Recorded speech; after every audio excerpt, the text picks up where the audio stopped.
Sir నమస్కారం sir. నమస్తే బాబు. Sir ఇవాళ జూనియర్ ఎన్టీఆర్ గారి బర్త్‌డే సార్ ఇవాళ. సినీ సెలబ్రిటీస్ నుంచి, పొలిటికల్ లీడర్స్ నుంచి చాలా విషెస్ రావడం మార్నింగ్ నుంచి మనం చూస్తూ ఉన్నాం. అయితే ఈ నేపథ్యంలో నారా లోకేష్ గారు కూడా బర్త్‌డే విషెస్ చెప్పారు సార్ జూనియర్ ఎన్టీఆర్ గారికి. అంటే గత కొంతకాలం నుంచి కూడా ఇటు వీళ్ళ ఫ్యామిలీల మధ్య విభేదాలు నడుస్తున్నాయని చెప్పేసి ఎన్నో వార్తలు రావడం, సోషల్ మీడియాలో డిస్కస్ చేయడం ఇవన్నీ కూడా చూస్తాం. ఈ నేపథ్యంలో మరి నారా లోకేష్ గారు ఈ విధంగా బర్త్‌డే విషెస్ చెప్పడం అనేదాన్ని మీరు ఏ విధంగా చూస్తారంటారు సార్? అంటే కొంతకాలంగా వీళ్ళు ఫ్యామిలీ మధ్య దూరం అలాగా పెరుక్కుంటూ వచ్చింది. ఎప్పుడు మన తారకరత్న వైఫ్ ఆ కార్యక్రమానికి వెళ్ళారు కదా, తారకరత్న దశదిన కర్మ ఏదో వెళ్ళారు కదా. అప్పుడు ఏదో మన తారక్ని, కళ్యాణ్ రామ్ని ఏదో కొంచెం బాబాయ్ అంటే బాలకృష్ణ నెగ్లెక్ట్ చేశారనేటువంటిది బయటకు వచ్చిందన్నమాట. వాళ్ళు ఏం మాట్లాడలేదు, కానీ నువ్వెంత అసలు, నువ్వు మమ్మల్ని లెక్క చేస్తే ఎంత, లెక్క చేయకపోతే ఎంత అనే పరిస్థితుల్లో వాళ్ళు ఉన్నారు. తర్వాత చాలా దూరంగా ఉన్నారు. వాళ్ళు దూరం పెట్టడం కాదు, చంద్రబాబు నాయుడు ఎప్పటికప్పుడే రాబోయే చూడు తారక్ వస్తాడు, దుమ్ము దులిపేస్తాడు.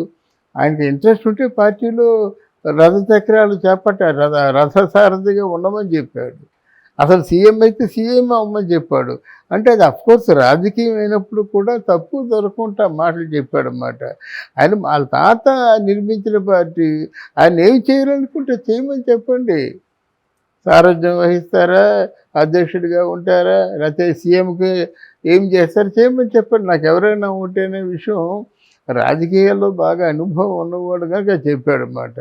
ఇప్పుడు ఈ మధ్యకాలంలో లోకేష్ కూడా బాగా సానపట్న వర్ధనులా తయారాడు. మరి బాగా మాట్లాడుతున్నాడు, బాగా ఆలోచిస్తున్నాడు.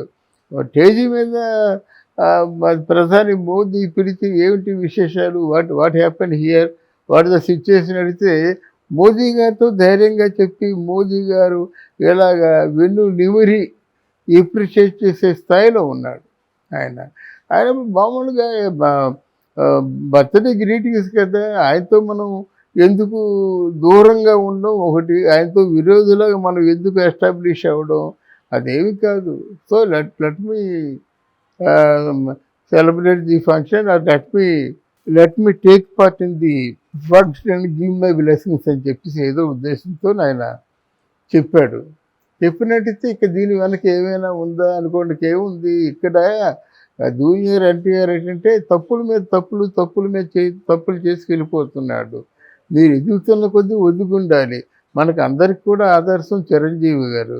ఆయన అంత స్థితికి ఎదిగినప్పుడు కూడా, ఆయన నన్ను మాటలు అంటున్నప్పుడు కూడా, తమ్ముడిని అంటున్నప్పుడు కూడా అలాగా అంటే దిగమింగి ఆయన అంటే సర్దుకుంటున్నాడు. లేకపోతే మీరేం పెద్దండి, ఇంత పౌరుషం ఉండకూడదండి, ఇండస్ట్రీకి పెద్దగా మేము అనుకుంటున్నాం, మీరే మెగాస్టార్ అనుకుంటున్నాం అని అంటారేమో ఆయన భయం మాట.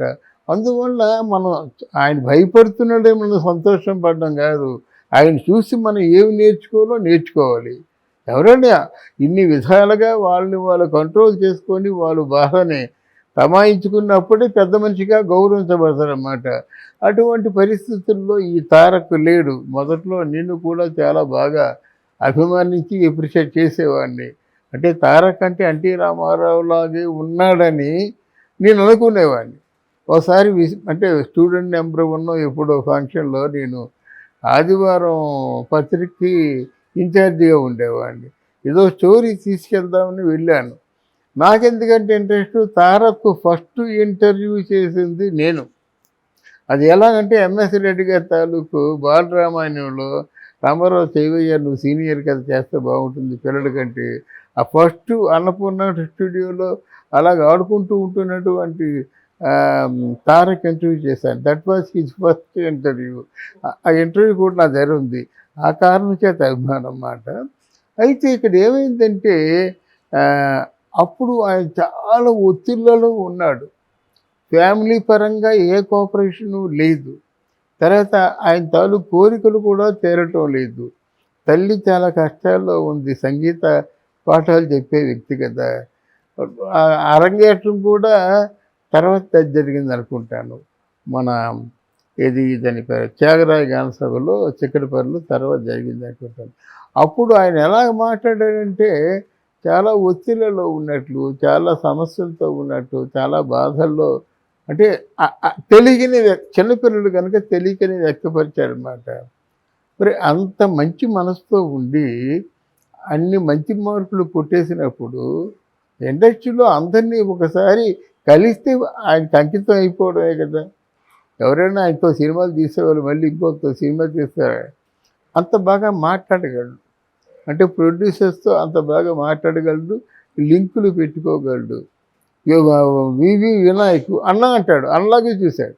రాజమౌళి మామ అంటాడు, మామలాగే చూశాడు. అలా మాట కొంతమంది తిరుచుల శ్రీనివాసు ఎవరెవరైతే ఇండస్ట్రీలో ప్రముఖులు ఉన్నారో వాళ్ళందరితో కూడా చాలా మంచిగా ఉండే అలవాటు తను స్వతసిద్ధంగా నేర్చుకున్నాడు. అప్పటి చిన్నప్పుడు రాసేవాడిని బాల మేధావి అని. అందువల్ల ఆ తెలివితేటలన్నీ ఈరోజు సూపర్ స్టార్ కదా, పాన్ ఇండియా స్టార్ కదా అనేటువంటి కొంచెం అహంకారంగా మారాయేమో అని ఆయనే బయటపడుతుంది. దాన్ని బట్టి మనం చెప్పుకోగలం. లేకపోతే చంద్రబాబు నాయుడు లాంటి 40 సంవత్సరాల రాజకీయాల అనుభవం ఉన్నవాడు జైల్లో మగ్గిపోతుంటే ఒకసారి చూడడానికి వెళ్ళడం తప్పండి? చూడొచ్చు కదండి. అలాగే తాత స్థాపించిన పార్టీ అహోరాత్రులు శ్రమపడి స్థాపించిన పార్టీకి ఈరోజు చావు బ్రతుకుల సమస్య తెలుగుదేశానికి. ఈసారి కానీ తెలుగుదేశం గెలవకపోయినట్టు ఇంకోసారి మళ్ళీ చంద్రబాబు నాయుడు పోటీ చేయలేడు. అంత క్రూషియల్ స్టేజ్లో ఉంది. మరి వీళ్ళు పలకరిస్తే బాగుండేది. మా తాత పార్టీని గెలిపించాలని ఒక మాట అన్నా బాగుండేది. ఎవరేం చేస్తారండి మీరు? ఎన్టీ రామారావు స్టేజ్లో ఉన్న వాళ్ళు మిమ్మల్ని ఎవరు ఏమి చేయరు. ఎవరో ప్రత్యర్థులు మనల్ని అనేక రకాలుగా మాయ చేస్తారండి. ఆ మాయలన్నీ మనకు కాదు కదా. జగన్మోహన్ రెడ్డి నీవు ఈరోజు పాన్ ఇండియా స్టార్ కాకుండా తారక రత్నలాగే ఉన్నారనుకోండి, పిలుస్తాడా? ఇన్వైట్ చేస్తాడా? మీతో ఏమైనా కష్టసుఖాలు పాలు పంచుకుంటాడు? No, nothing. అది అర్థం చేసుకోవాలి. ఈ పిలవగానే ఇదంతా నా గొప్ప అనుకుంటే కాదు.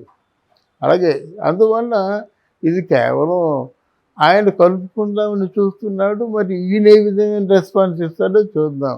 ఇవి సింపుల్గా థ్యాంక్ యూ అంటాడు అంతే. అంతకంటే ఇంకేం జరుగుతుంది? జరగబోయేది అదే. సార్, ఈ నేపథ్యంలో మరి ఎన్టీఆర్ గారి సినిమాల గురించి కూడా మాట్లాడుకోవాల్సి వస్తే ఇవాళ అనౌన్స్ చేస్తారు ప్రశాంత్ నీల్తో సినిమా ఆగస్టులో స్టార్ట్ అవుతుందని అంటున్నారు. అవునవును, ఆగస్టులో అంటున్నారు. మరి దేవర పార్ట్ 2 ఉంటుంది. మరి ప్రశాంత్ నీల్కు సాలార్ కూడా షూటింగ్ ఉంది. మరి ఈ టైంలో అసలు స్టార్ట్ అవుతుందా అని అంటే కదా పార్ట్ 2 అనడానికి ఒక కారణం నేను గెస్ట్ చేసిన కారణం ఏంటంటే దేవర లెంగ్త్ ఎక్కువైపోయింది. ఒక పిక్చర్కి కావాల్సిన లెంత్ కంటే 2 పిక్చర్లకు కావాల్సిన ఏవో చిన్న ప్యాచ్ వర్కులు చేసుకుంటారు. మధ్యలో ఏ సీన్ కొంచెం ల్యాగ్ ఉంది, గ్యాప్ ఉంది అవి చూసుకొని మళ్ళీ పగడబందీగా స్క్రిప్ట్ చేసుకొని అది పూర్తి చేస్తారన్నమాట. అందువల్ల మరి ప్రశాంత్ నీళ్ళు ఎప్పటి నుంచో కూర్చున్నాడు. ఇంకో సినిమా చేయలేదు. ప్రశాంత్ నీళ్ళు పట్టుకొని 4 రోజులు ఇంట్లో కూర్చోబెట్టుకున్నాడు. ఆ రోజు కొరటాల శివ కథ కంటే అంటే ప్రశాంత్ నీళ్ళు కథ కంటే కొరటాల శివ కథ బాగుందని వెంటనే దీన్ని స్టార్ట్ చేశాడనమాట. మరి ప్రశాంత్ నీళ్ళు కథ ఎలా ఉంటుందో అందరి మనలో చెప్పాలి. బట్ ఆగస్టులో స్టార్ట్ అవుతుంది. ఏమి స్టార్ట్ అయినప్పుడు కూడా ఆయనకి ఏంటంటే బాగా కసి పెరిగిపోయిందండి. ఒక ప్రభాసులాగా, ఒక రామ్ చరణ్ లాగా, ఒక మహేష్ బాబు లాగా ఇండిపెండెంట్గా ఆ హైట్స్కి ఎదగాలనేటువంటి తాపత్రయం ఎక్కువైంది.